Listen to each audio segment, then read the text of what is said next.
اللهم ارحم أمة سيدنا محمد اللهم انفعنا بما علمتنا وعلمنا ما ينفعنا وزدنا علما moal dijadikan panutan ku Gusti Allah sanajan ilmu tafsirna hebat sanajan ilmu fikih peserta ilmu fikih usul fikihna hebat ilmu alat tah hebat mencakup 12 pandidirina tapi lamun di jero hatena masih keneh aya luar daripada Allah moal dijadikan panutan ku Gusti Allah janji Gusti Allah moal ngajadikeun imam ka hiji jelema nu di jero hatena acak-acakan salian ti Allah aya di jero hatena mau dijadikan imam kajian kukumah ge tama geus janji Allah nu bakal dijadikan imam nu pinter nu di jero hatena eueuh nanaona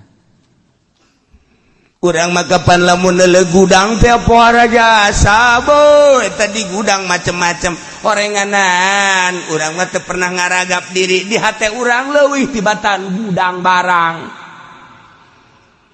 macem-macem jadikan gudang matu bangunan jadikan gudang matu bangunan ulah jero kolbu dijadikan bangunan dijadikan gudang mobil aya di kolbu motor aya di kolbu jabatan aya di kolbu tahta aya di kolbu wanita aya di kolbu pas sedak-sedak di jero kolbu orang orenganan kolbu urang teh jadi gudang segala rupa moal dijadikan imam moal dijadikan panutan jelema nu jero kolbuna loba macem-macem barang-barang dunia.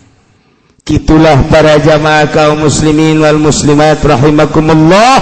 Ternyata lu paling berat adalah ngalawan nafsu nu gede di awak urang.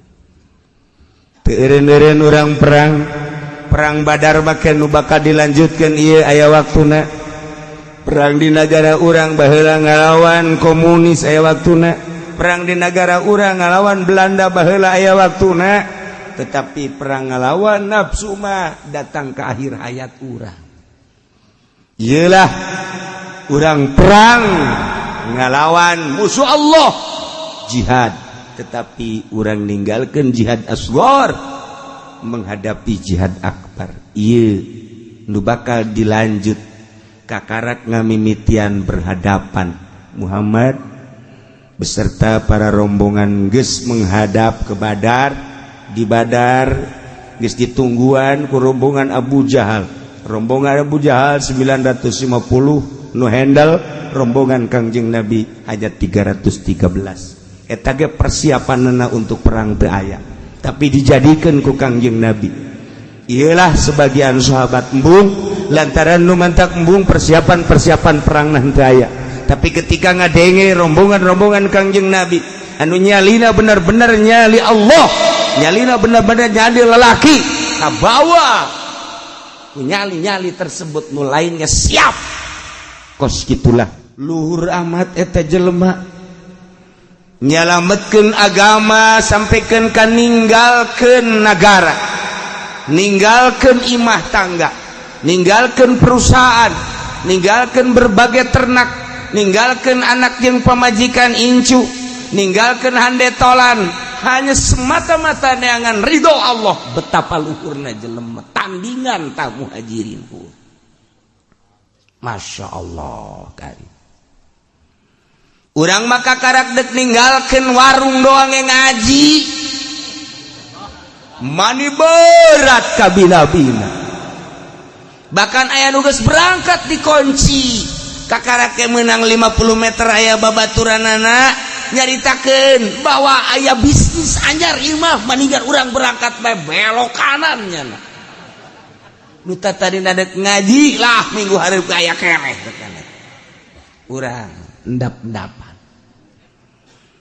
nu mantak urang mandek ka Allah teh masih keneh perhitungan keneh bae lapar terjadi ka Allah dahaga terjadi ke Allah komo penting kita tahajud toldoh terjadi tahajud masih kena perhitungan jang diri urang deuleu tah sahabat muhajirin eueuh nu di deuleu apakah mau perbekalannya nanti Mekah ke Madinah naon nu dibawa salamet awak geus luar biasa Masya Allah karim luhur amat sahabat muhajirin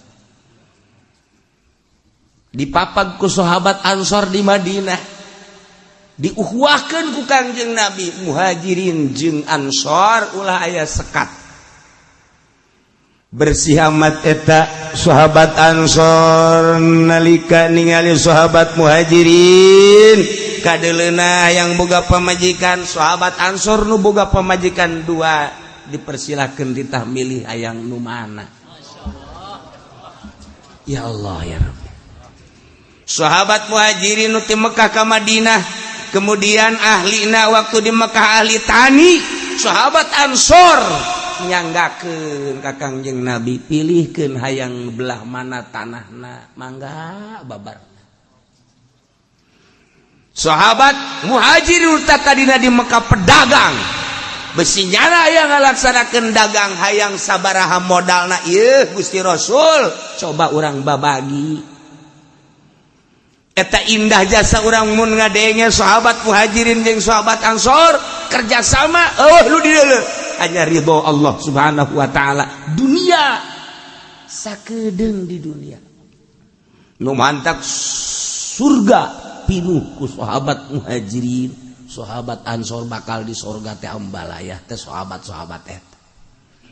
Ketika Kangjeng Nabi diudag-udag ku musyrikin Quraisy di Mekah, sambut ku orang Madinah dengan bahasa nu diabadikeun datang ka ayeuna, tala'al badru alaina min saniyatil wada'i wajaba syukru alaina mada'a lillahi da'i ayyuhal mab'utsu fina jitabil amil mutai. Masyaallah, kun syafi'i ya habibi yaumal hasyi wal timai.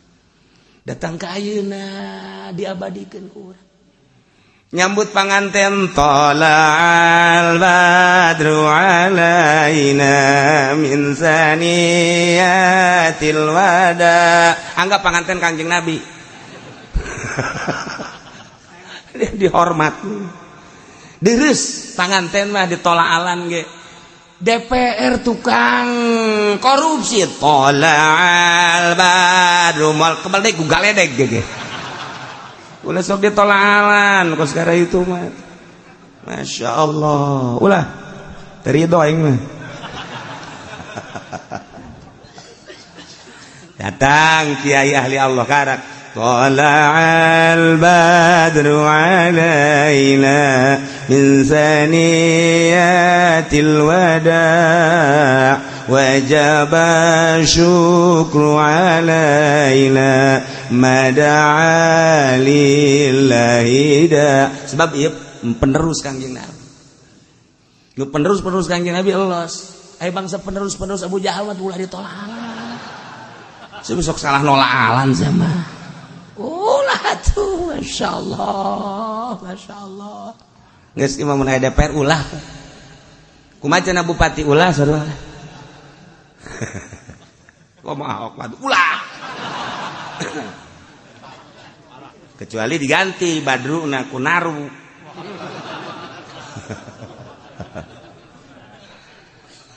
Ayolah Kangjeng Nabi di Madinah disambut. Dikacaritakeun taun kahiji heulanan lantaran ieu mah patali jeung ayat tahun kedua. Tahun kedua ialah turun surat Al-Anfal di Madinah mengenai tentang ghanimah, jarahan-jarahan perang. Kangjeng ningkatkeun perjuangan melalui perang lantaran geus teu bisa ku musyawarah, teu bisa ku komunikasi. Mulai tina bisik-bisikan door to door dari rumah ke rumah.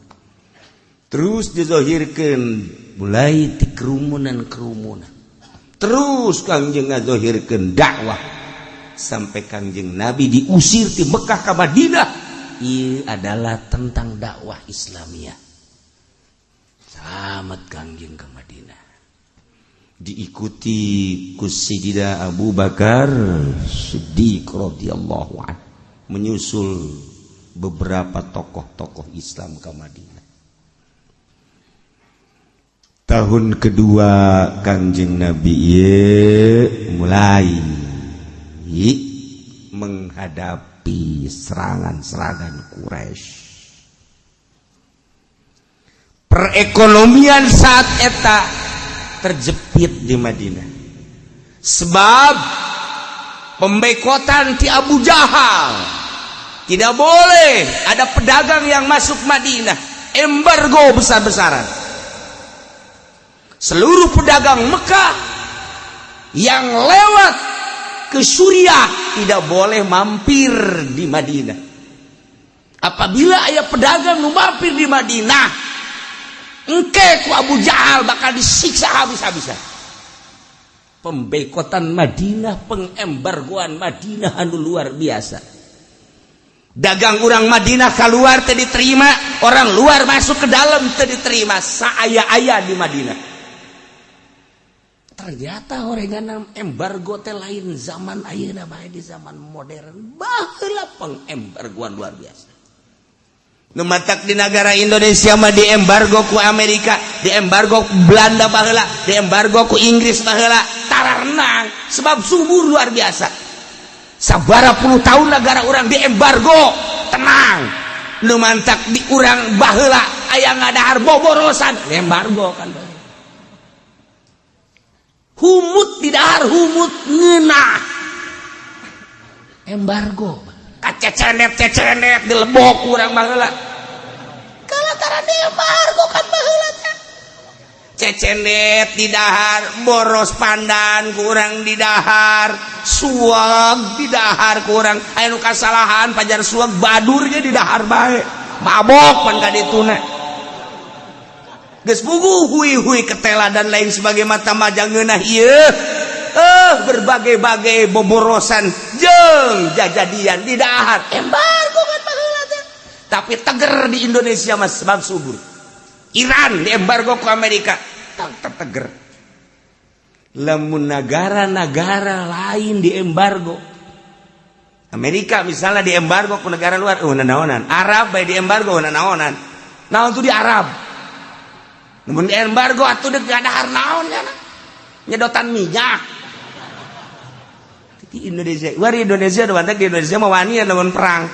Jeung mana bae wani lain masalah wani bisa menandingi senjata lain. Paling diembargo daharna geus terbiasa orang Indonesia memakai umutan, make boborosan, loba keneh urang mah. Cente di dahar. Di urang baheula teh cecedet di dahar. Terong di dahar. Aya anu terong eta teh lain nu terong biasa naon ngaranna? Katokak di dahar. Di dahar eta. Hah? Kata kabeh di dahar eta teh. Biasa-asa heula ku kolot urang. Coba ieu ngeunah teh. Weuy, dak ngeunah dak. Nah, dahar ku kabehan. Aya teh nu saurang nu ngorbankeun aing mah paelos ya. Di dahar aja. Eta teh kos kitu gara keur diembargo. Tanggal kalapa tuar, aya humutna dahar ku urang. Kasabut-sabut kalapa manis kanyahoan ngeunahna. Kelapa manis tua cokot eta da eta masyaallah sabutna bae ngeunah luar biasa sabut. Urang nyaho budak wari. Baru nyaho tuh. Baheula loba nu mabok badur pajar suag. Ya Allah, gadung. Eta nyahona gadung ngeunah teh zaman di embargo urang. Ngeunah kanyahoan geus tah. Eta di urang. Madinah di embargo saya aya. Subur mah subur tapi kan perekonomian teh kan ngan saukur di Madinah. Masya Allah. Ketika aya kabar Abu Sufyan ke Mekah beserta 40 personil lewat membawa dagangan ke Suriah, Kangjeng Nabi ngintip mendengarkan suara. Ternyata suara Abu Sufyan membawa barang-barang dagangan untuk kemajuan Mekah di tangan Abu Sufyan dan rekan. Perdagangan Mekah anu muncara kuari ngalanjutkeun ekspor imporna adalah Abu Sufyan dan rekan. Ketika Abu Sufyan membawa barang dagangan begitu banyak, dipimpin oleh 40 personil pemimpinnya adalah Abu Sufyan. Tidinya malaikat Jibril ngabejaan ka Kangjeng Nabi ya Muhammad. Abu Sufyan beserta rekan sebanyak 40 membawa barang dagangan anu memang dengan perdagangan ieu Mekah bakal maju. Dengan kemajuan Mekah, perekonomian maju, perpolitikan akan tambah dahsyat kemajuanana. Andai kata perekonomian jeung perpolitikan Mekah maju, persenjataan makin meludak. Dengan persenjataan anu komplit, persenjataan anu mutakhir, maka ulah harap bahwa nyana aman tetap bakal nyerang ke Madinah. Dengan demikian cek malaikat Jibril, instruksi ti Allah, hadang Abu Sufyan. Langsung Kanjeng Nabi menginstruksikan kepada sahabat. Pada saat eta adalah tanggal 3 Ramadan tahun kedua Hijriah. Encan aya instruksi puasa. Wahai para sahabat, kapilah-kapilah Mekah nukuari berada di Suriah, 1 hari kemudian akan datang lewat Madinah. Harap hadang ku urang. 1, untuk mematahkan perjuangan Mekah, penyerangan terhadap Madinah. 2, andai kata urang bisa ngahadang, maka barang-barang ku urang bisa dibawa ke Madinah untuk dibagikan, menjadi makmur Madinah. Nu jelas perekonomian Mekah bakal merosot, otomatis dengan kemerosotan perekonomian, perpolitikan bakal merosot. Kumaha sahabat? Siap. Cek sahabat. Di sisi lain sahabat siap, tetapi di lain sisi sahabat aya nu teu siap. Sebab ketesiapanana pembagianana ieu adalah rata.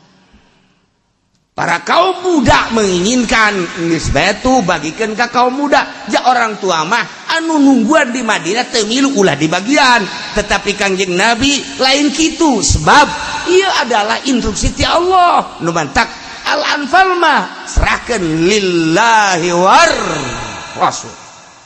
Tetapi akhirnya tetap siap menghadang kafilah Abu Sufyan. Sebanyak 313 personil berangkat menghadang 40 personil Mekah. Lantaran memang tiba heula ge make mata-mata. 1 hari sebelum datang lewat Madinah, Abu Sufyan make mata-mata, buser, meneliti. Coba aman apa di perjalanan orang lewat Madinah. Lamun aman orang lewat Madinah sebab bisa ngompas, tapi lamun teu aman ulah. Ternyata 1 hari sebelumnya diteliti, geus aya penghadang-penghadang Madinah. Kembali deui ka Abu Sufyan, teu aman lewat Madinah, orang mesti lewat pinggir laut. Dibelokeun anu tadina bakal ka Madinah, jadina belok pinggir laut. Tidinya mengutus salah seorang, cek Abu Sufyan segera datangi Abu Jahal, bawa rombongan kapilah perdagangan orang ieu bakal dihadang ku rombongan Muhammad Madinah. Segera salah seorang nu diutus langsung cetu naik kudana langsung datang ke Mekah, bertemu jeung Abu Jahal. Bapak Presiden Abu Jahal yang mulia, kami adalah utusan dari Abu Sufyan. Ada apa? 1 hari sebelum kami berangkat untuk lewat Madinah, kami meneliti, ternyata rombongan Muhammad telah siap untuk menghadang rombongan kafilah Abu Sufyan. Maka dengan demikian kami putar balik, yang aturannya kami jalan lewat Madinah, kami jalan sahilil bahri, pinggir laut. Maka ini pun belum tentu aman, sebab prajurit-prajurit Muhammad terlihat begitu banyak disebar. Mohon bantuannya kepada Bapak Presiden yang mulia untuk segera mengatasi dan menangani tentang permasalahan kabilah supaya lanjut. Siap, cek Abu Jahal. Tenang, kasih tahu Abu Sufyan, kecil urusannya. Dunya hoaing meureun. Cek Abu Jahal bari molotot. Langsung instruksi Abu Jahal, wahai kaum Quraisy, berikut rombongan-rombongan yang menganut kepada Quraisy. Hari besok rombongan Abu Sufyan yang membawa perdagangan dari Suriah ke Mekah untuk kelanjutan bangsa kita, negara kita, di mana perekonomian kita maju, perpolitikan akan maju. Ketika perpolitikan maju, akan jaya sebuah negara dan sebuah bangsa.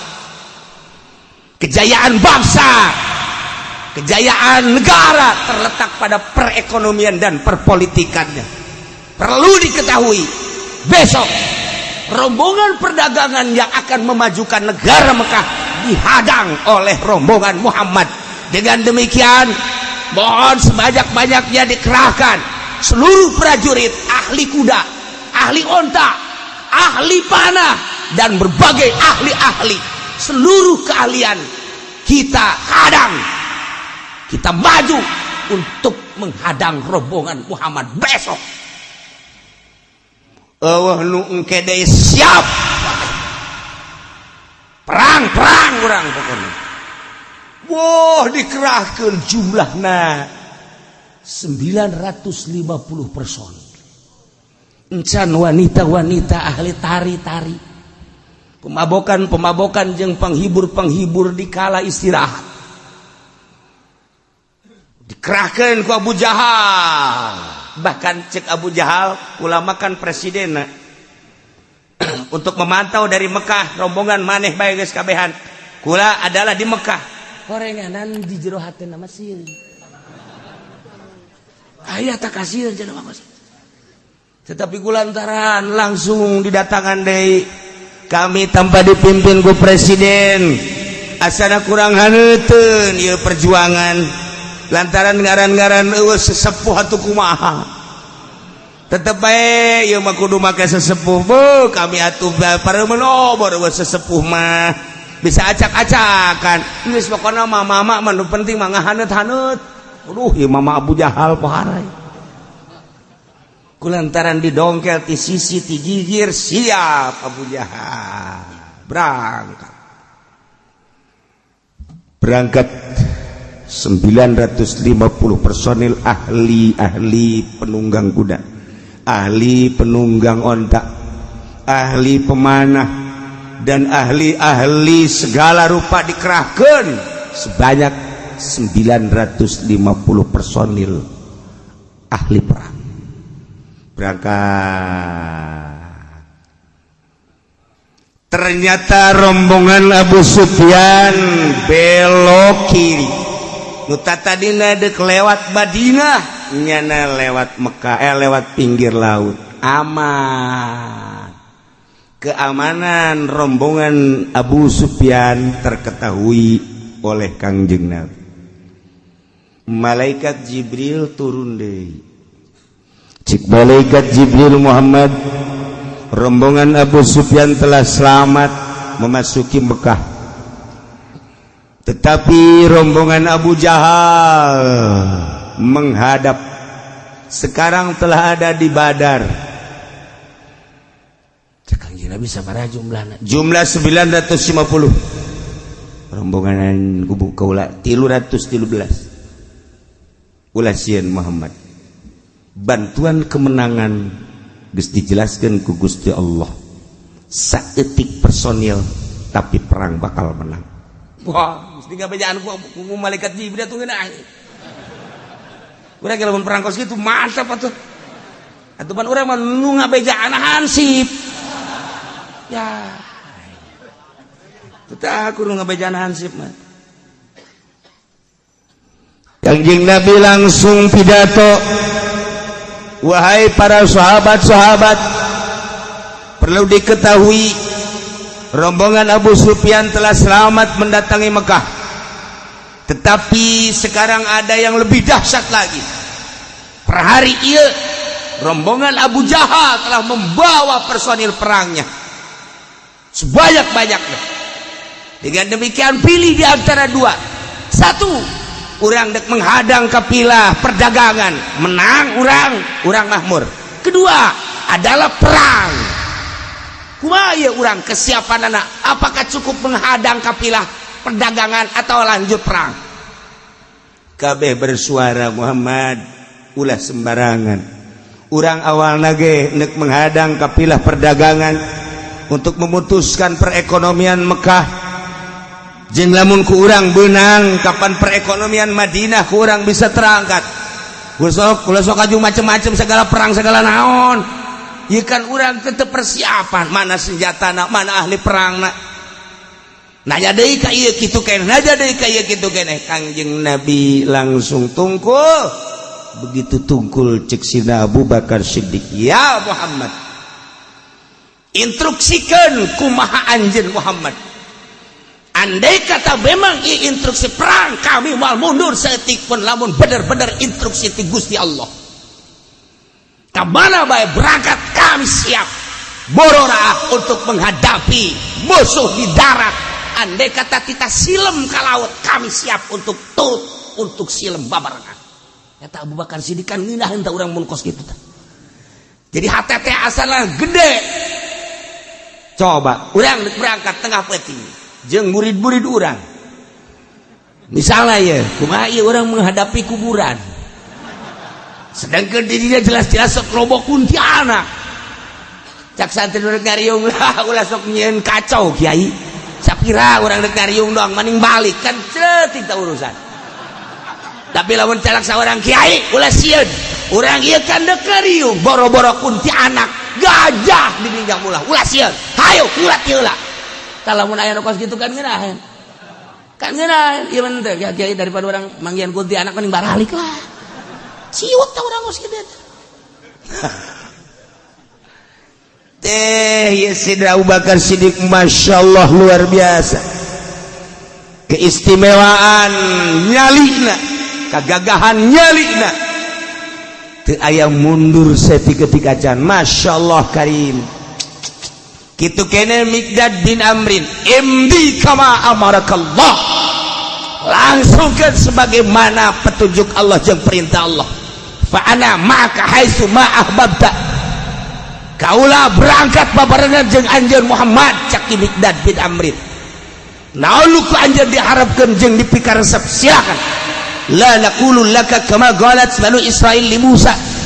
Kami moal ngomong ka anjeun Muhammad sakumaha kaum Bani Israil ngomong ka Kangjeng Nabi Musa. Kaum Bani Israil mah ngomong ka Kangjeng Nabi Musa na idhab anta wa rabbuka faqatila inna haula qa'idun. Muhammad Musa maneh berangkat jeung pangeran maneh perang duaan bae kami bade di dieu bae eta kan kaum bloon cakeun aku. Tapi walakin idhab anta wa rabbuka faqatila inna ma'akuma muqatilun. Kami mah idhab anta Muhammad berangkat anjeun wa rabbuk jeung pangeran anjeun faqatila anjeun perang inna ma'akuma kami ngabarengan jeung anjeun duaan muqatiluna siap perang moal ditinggalkeun saeutik-eutik acan. Kangjeng Nabi patabassama senyum ngadenge letusan-letusan sahabat anu menggebu teu pernah sieun saeutik-eutik acan. Bahkan aya nu ngomong, "Wahai rombonganna loba." Urang mah saeutik. Ulah sieun ku rombongan lobaan. Lobaan ge ari nyalina jadi cewek baheuna naonan. Urang saeutikan tapi nyali lalaki. Ketika urang sieun cekel fler. Aya sekian tahun. Lamun urang nyekel fler haju eueuh sekian berarti urang jadi cewek. Sahabat teh sararieu. Masyaallah. cek ahli hikmah mah urang ningali dal jeung zal kan akur, dal jeung zal teh akur, tapi dal jeung zal beda nilaina. Dal mah nak tunangan 4 tapi zal nak tuna 700. Dedeg pangadeg akur dal jeung zal, tetapi ternyata orang nilai kekuatanana leuwih tinggi zal. Kitu keneh. Manusia kafir, manusia muslim, manusia tapi dedeg pangadeg dan nu akur nyali nu beda. Jangan mah perang sieun modar, urang mah pae surga. Titik. Tah urang lamun ngadenge kitu kan buringas perasaan. Ngeunaheun rasaan teh. Tapi lamun urang ngaharepi boro-boro neuk nanaon karena kuntilanak doang. Seserianana aing mah nu teu kuat ge. Tah eta doang. Gusti, ayo kukuti anak bagi sieun. Geus ulah perang nu kos kitu mah tuh. Ulah perang atuh sieun kukunti anak mah. Masyaallah karim ieu sahabat-sahabat Kangjeng Nabi luar biasa. Eueuh sieun setik-etik acan. Di antarana deui aya nu berbahasa tinggi sahabat. Jeung sahabat law istaradta bila hadzal bahra, lamun anjeun mengarungi lautan fatuh, kami siap untuk mengarungi lautan. Bakhadnahum ma taqallafa minna ahadun moal aya nu tinggalun saurang-urang acan. Wa ma nakrahu an talqiya bina atuana. Kasihan kami menghadapi musuh, siap dikira habae. Wa inna la sabru innal haram. Siap. La'allallah yurika minna ma takarra bihi 'ainu. Pasirna berangkat ayo ala barakatillah. Kangjeng Nabi ngadenge kitu kan mantep luar biasa. Maka rombongan Abu Jahal sebanyak 950 dengan persenjataan anu komplit mutahir. Rombongan Kangjeng Nabi hanya 313 berangkat menghadap Badar. Nu tatadina sahabat aya nu siap aya nu henteu. Lantaran nu matak teu siap teh lain sieun ka musuh, teu aya persiapan perang. Perang teh agapan lain lalagaan, kudu make persiapan perbekalan di antara panah tameng jeung sajabana kudu siap. Sementara ieu mah pantata dina gendek ngahadang kopi lah, tapi ternyata dibilukeun ku Kangjeng Nabi dengan sigap singkat mendadak tanpa pulang deui ke Madinah. Persiapan kurang, tetapi Kangjeng Nabi terus menginginkan perang.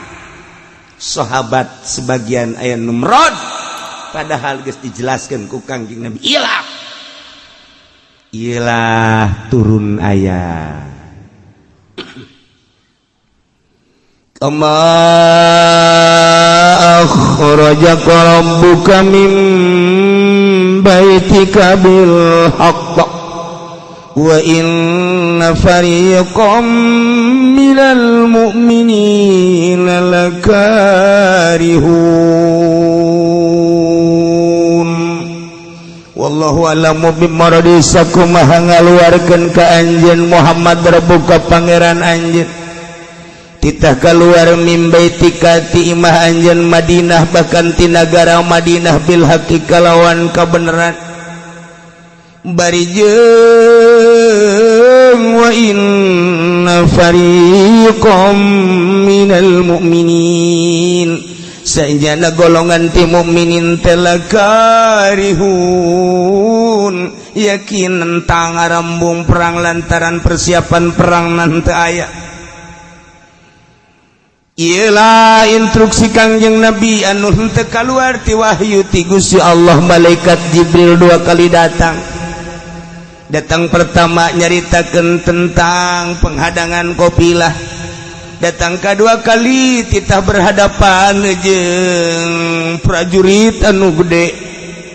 Sahabat terombang-ambing perasaanana, sakadar berangkat dan menghadang kafilah, tapi ternyata kejadian anak kudu perang. Iyalah wa inna fariqam minal mu'minina lakarihun. Sanyana sebagian golongan mukminin teh embungeun perang teh lain sieun, tapi horenganan ieu perang teh mengandung resiko anu tinggi.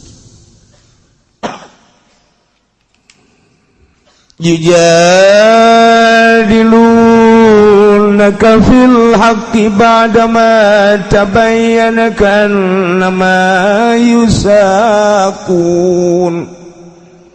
Yujadilunaka nentang para farikon sebagian sahabat kanjeng Muhammad fil haqqi dina kebenaran perang badama tabayyana sabada jelas instruksi ti Gusti Allah tentang perang.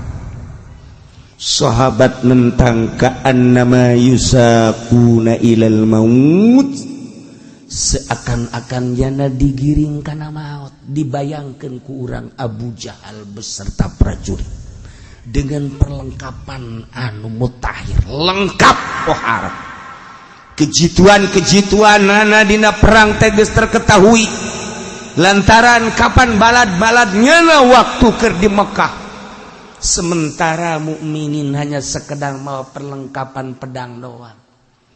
Sapira dek menghadang kafilah ka'annama yusaquna ilal maut, seakan-akan digiring ke paeh wa hum yanzurun. Bari sahabat geus kadeuleu ku nyana bakal pararae urang kabeh. Itulah perjuangan para sahabat. Iya nanti nyata urang bakal pararae. Iyalah alasan fikarohatihim lah. Dina embung para sahabat perang teh lain sieun.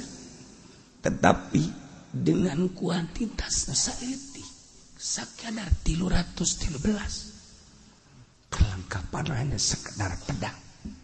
Sementara di Mekah geus kadenge sahengna Abu Jahal beserta prajurit-prajuritna.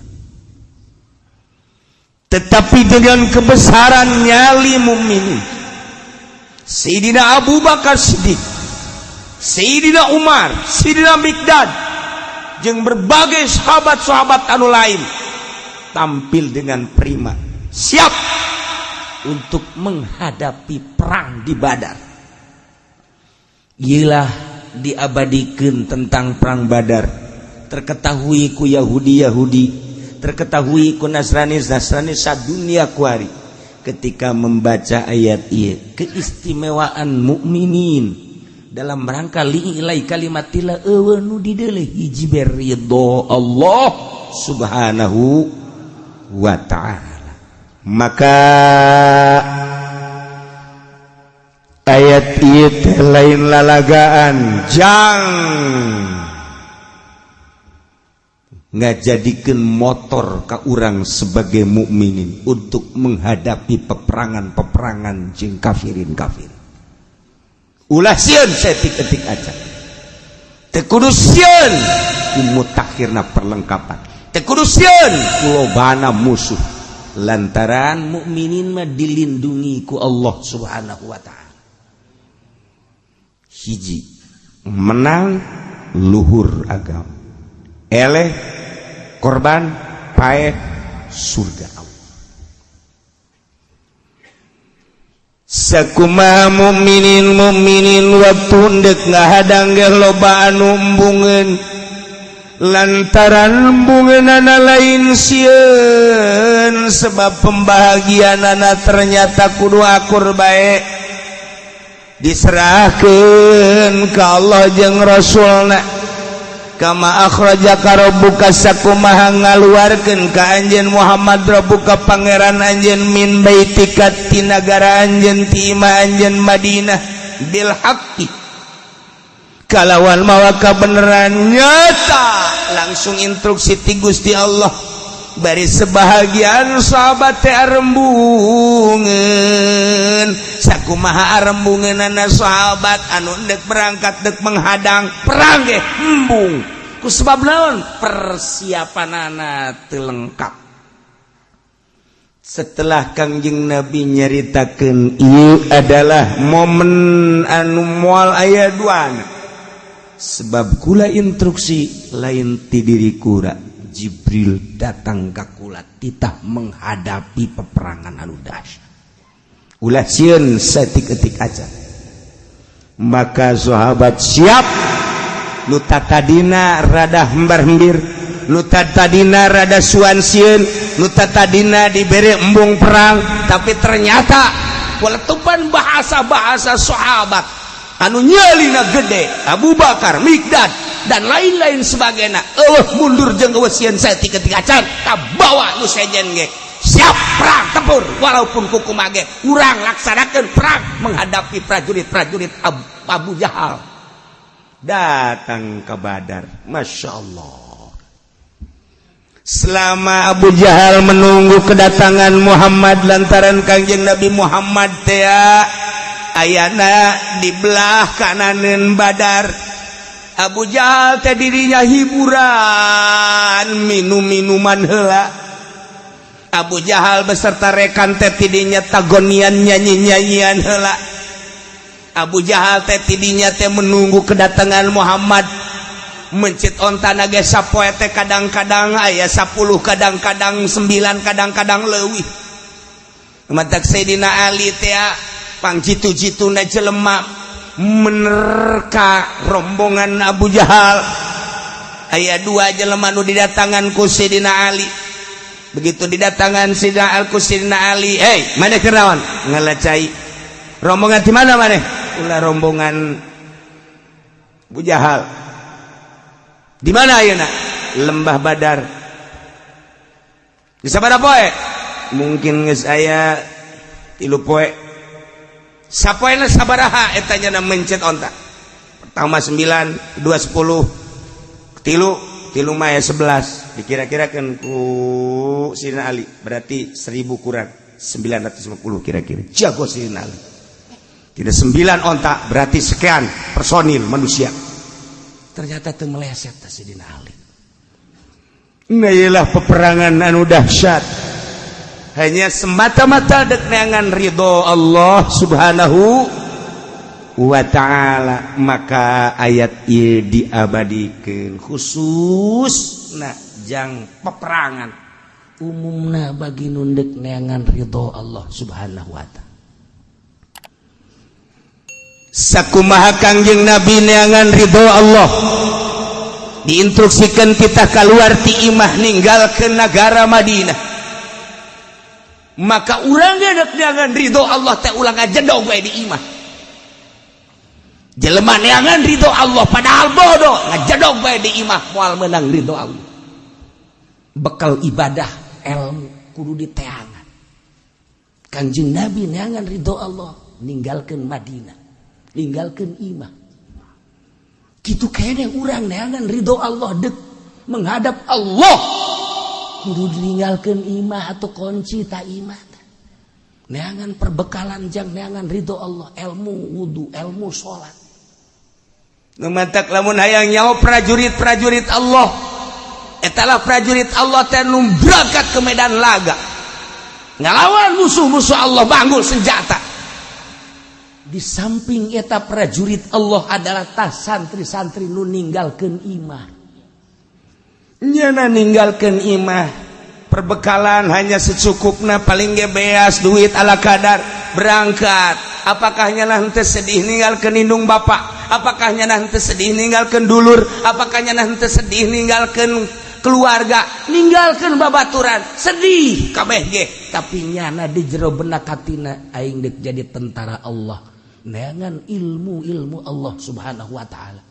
Eta santri paeh di jalan, paeh di pondok, moal ditanya di sorga langsung. Tentara Allah eta. Kama akhrajaka rabbuka min baitika bil haqqi wa inna fariqam minal mu'minina lakarihun. Sakumaha ngusir, sakumaha ngaluarkeun ka anjeun pangeran anjeun hai santri. Ti imah anjeun berangkat semata-mata neangan ridho Allah wa inna fariqam minal mu'minin, walaupun sebahagian mukminin malakarihun embungin jadi santri tapi nyana tetep aja jadi santri.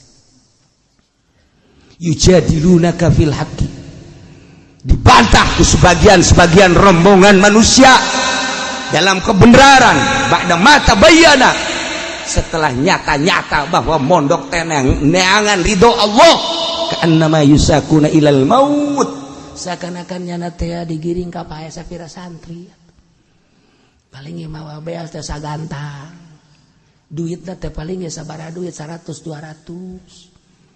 menang sapoe 2 poe geus beak ka dituna geus hese deui nyana dek balik jauh ka ditu nu mere eueuh mantak santri teh parwasa laletik awakna teh tadi nama keur mondok kakarak asup 40 kilo barang menang sabulan kuari geus 60 kilo. Oh jadi beda. Santri kuari beda jeung santri baheula. Jadi geus teu menghadapi maut kuari mah santri kuari mah sesenangan sarua bae. Anu kuduna mah ka'annama yusakuna ilal maut wa hum yanzurun. Seakan-akan digiring ka pae santri teh santri baheula lamun dongeng almarhum bayi abah di dieu. Terus masantren ka dia kemana ka Kidahlan. Suatu saat jana di dinya teh kekurangan modal kan mawa naon karu. Terus baheula mah kabla itu kan tani.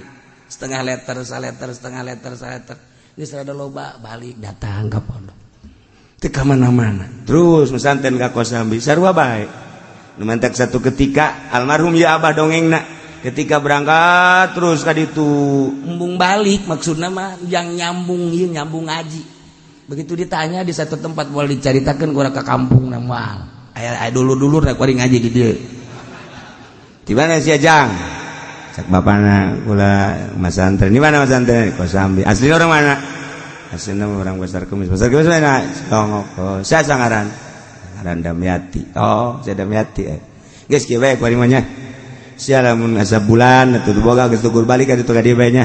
Gede geus pokona mah. Geus, di dieu dijamin. Pokona neuk 2 bulan, neuk sabulan, neuk 2 minggu asal teu boga bekal ka dieu. Oh atuh. Alhamdulillah tah asal 2 minggu teu boga ka dinya sabulan. Horenganan anakna dek dibikeun. Kabelah dieu da bager amat cak almarhum teh. Horenganan. Ada beras di balik beras. Barang kaambet ya malah kabat ya malah kadinya deui malah jadi teh kurang henteu bahaya ya bahaya gede mah urusanna. Waduh eta dongeng zaman baheula mau kanerot. Masyaallah sebab naon ka'annama yusaquna ilal maut wa hum yanzurun. Mantak santri baheula kualitas jeung nu kuari beda jauh. Baheula ngaji teh ngaji babakalan saaya-aya. Kuari mah asal bu duit aya keneh balik. Bah, ya naon ieu? Naon eta? Ieu naon ieu? Atuh kampak tah mah. Ya ieu. Lamun teh dibere duit rada gede ya katarang abah ieu. Atuh sia nu. Nu matak di pondok ke dia sia teh ulah kos kitu teu bisa bah. Mondok tapi yang urusan lain deui bah ieu. Emang sayang naon HP, anyar HP. Aduh. Santri kuari mau kos kararit.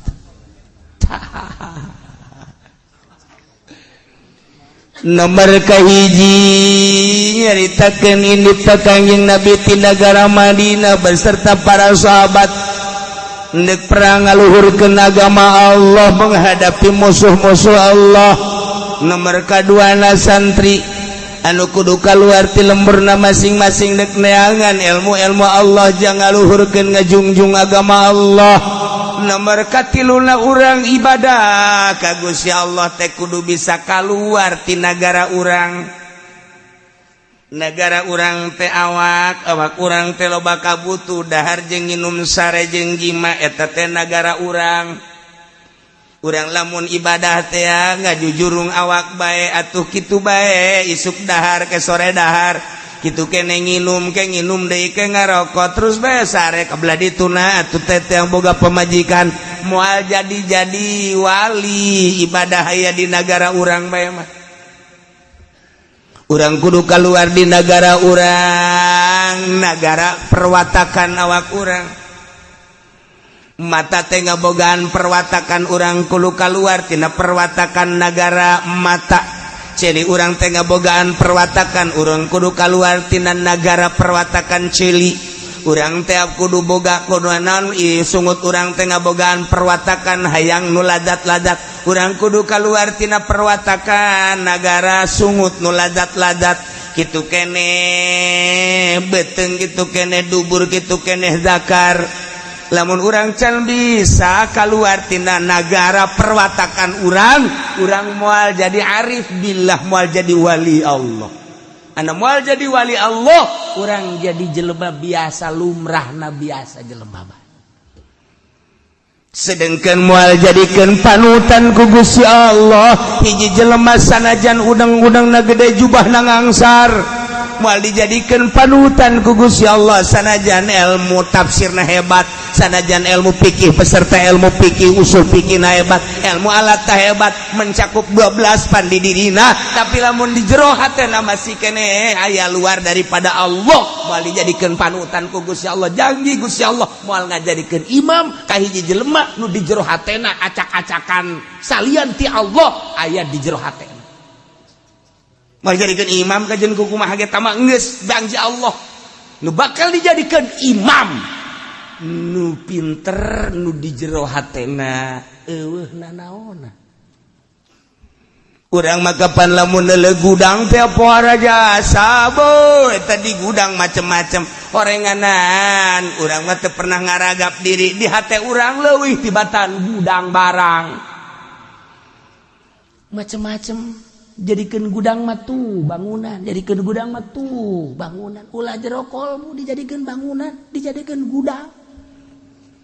Mobil aya di kolbu, motor aya di kolbu, jabatan aya di kolbu, tahta aya di kolbu, wanita aya di kolbu, pas sedak-sedak di jero kolbu orang. Horenganan kolbu urang teh jadi gudang segala rupa. Moal dijadikeun imam, moal dijadikeun panutan jelema nu jero kolbuna. Loba macem-macem barang-barang dunia. Ialah satu ayat kama akhrajaka rabbuka min baitika bil haqqi wa inna fariqam minal mu'minina lakarihun. Diturunkeun tahun kedua Ramadan Hijriah jang perang ngalawan musuh Allah dijadikeun ku ahli suluk jang paranti neangan ridho Allah dijadikeun ku ahli hakikat sebagai keluar ti negara sorangan. Awak urang teh negara urang satungtung urang teu kaluar ti negara urang moal jadi arif billah. Kitulah para jamaah kaum muslimin wal muslimat rahimakumullah, ternyata lu paling berat adalah ngalawan nafsu nu gede di awak urang. Eureun-eureun urang perang Badar make nu bakal dilanjutkeun ieu aya waktuna. Perang di negara urang baheula ngalawan komunis aya waktuna. Perang di negara urang ngalawan Belanda baheula aya waktuna. Tetapi perang ngalawan nafsu mah datang ke akhir hayat urang. Ieulah urang perang ngalawan musuh Allah jihad, tetapi urang ninggalkeun jihad asghar menghadapi jihad akbar. Ieu nu bakal dilanjut kakarak ngamimitian berhadapan Muhammad beserta para rombongan geus menghadap ke Badar. Di Badar geus ditungguan ku rombongan Abu Jahal. Rombongan Abu Jahal 950 nu handle rombongan Kangjeng Nabi hajat 313. Eta ge persiapanna untuk perang teu aya, tapi dijadikeun ku Kangjeng Nabi. Iyalah sebagian sahabat embung lantaran nu mantak embung persiapan perang nah teu aya. Tapi ketika ngadenge rombongan Kangjeng Nabi anu nyalina benar-benar nyali Allah, nyalina benar-benar nyali lelaki, kabawa nyali tersebut nu lainnya siap. Kos gitulah sejarah perang Badar kakarak datang ka yujadilunaka fil haqqi ba'da ma tabayyana ka'annama yusakuna ilal maut wa hum yanzurun wa idh ya'idukumullahu ihda ta'ifatain wallahu a'lam bissawab. Bismillahirrahmanirrahim. Wa kana 'ata'ul kharrasan lan ana sapakai apa kang bangsa kharrasa Iran radhiyallahu ta'ala anhu muganilar bendu sallallahu ta'ala alaihi mahalur ya Allah anhu saking apa ya gulu ku ngucap ya apa jab ngucaping lapan iza kana khamsun tatkala tinemu apa kang lilima maka bukti apa kang lilima iza akalur riba kana al-khasab wa zalal tatkala marangan ya kaum ing riba maka tinemu apa amblas lan gempa bumi wa idza jara al-hukamu qahatal matar lan tatkala lacut sapa pirang-pirang hakim maka qahatal matar maka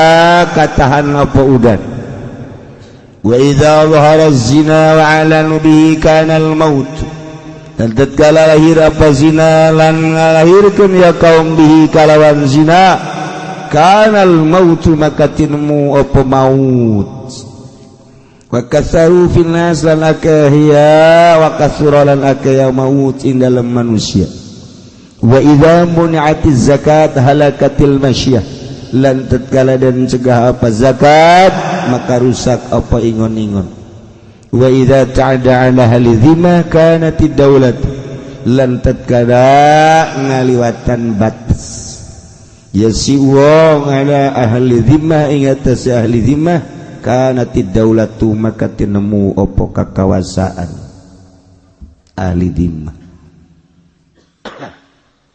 Cek Kiai Atha al-Kharrasan radhiyallahu ta'ala jarioskeun kecapan ti Kangjeng Nabi urang Kangjeng Nabi Muhammad sallallahu alaihi wasallam mengenai fitnah. Idza kana khamsun di mana terjadi nulima bakal bukti nulima. Hiji idza akalur riba di mana kaum loba ngadahar barang riba maka bakal terjadilah ambles bumi jeung gempa-gempa bumi. Kuari mana nu teriba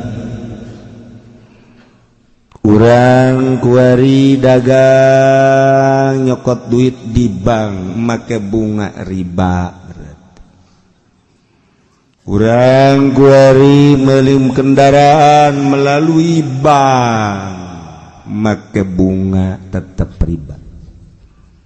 Deposito urang di bank di arahan ku urang bunga-bunga na tai-tai riba. Masalah naon kuari nu ribaan urang meuli imah kreditan riba, kendaraan kredit riba. Urang dagang disuplai aya bungaan tetap riba. Ngadagangkeun barang-barang Cina sigana urang teh dagang mulus padahal mah urang keur gupak dina riba. Urang tani kemudian urang meuli pupuk-pupukna pupuk ti nagara riba. Urang ayeuna mah meuli bayatu tai kotok di pabrik barang najis ku urang dibeli riba. Mana nun teu riba kuari. Timimiti imah kendaraan pakaian datang ka dahareun hampir riba 100%. Kuari mana anu ribaan coba naon nu ribaan. Mun Kangjeng Nabi nyaritakeun di akhir zaman engke bakal kabeh timimiti kendaraan imah jeung dahareun pake sandang pangan wabeh haram. Sahabat kaget. Kudu kumaha tungke eta. Ibadah ka Gusti Allah. Iya wari urang nah mana nu terlibat mana.